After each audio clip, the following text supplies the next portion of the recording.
Lundi soir, un enfant de 6 ans a perdu la vie dans une violente collision sur la route 335 à Laval. Un poupon de 5 mois qui se trouvait également dans le véhicule familial lutte toujours pour sa vie et se trouve dans un état critique. Oui, c'est dangereux, ça me bouleverse. La collision est survenue vers 19h30 près du boulevard d'Agenais.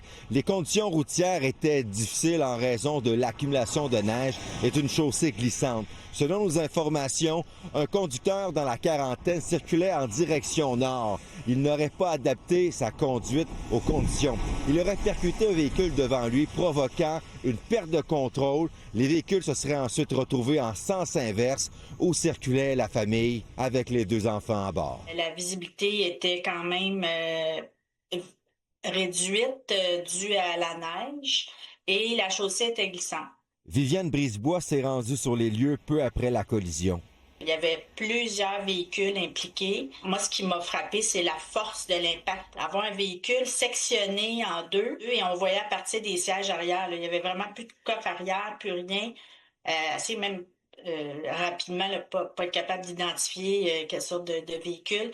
Il y avait des gens qui étaient à l'extérieur de leur véhicule qui semblaient hébétés.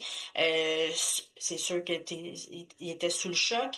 Il y a des gens, j'ai vu un homme qui avait un visage ensanglanté, là, il y avait du sang. Au total, 8 personnes ont été blessées, 4 véhicules ont été impliqués dans cette collision qui rappelle l'importance d'adapter sa conduite aux conditions hivernales. Il faut toujours se rappeler, parce que les limites de vitesse sur une autoroute ou sur une route, ce n'est pas un objectif, c'est une limite qui est établie selon des conditions idéales. Donc, si on ajoute qu'il peut y avoir de la pluie, de la neige, de la glace ou autre chose comme ça, à ce moment-là, on se doit d'adapter sa conduite. Et adapter sa conduite, ça veut dire particulièrement en hiver, où il peut y avoir un ou tous les systèmes que je vous ai mentionnés, incluant les nids de poules. Le conducteur de 40 ans qui serait à l'origine de la collision mortelle a été libéré sous promesse de comparaître et l'enquête policière se poursuit. Kevin Crank Desmarais, TVA Nouvelles, Laval.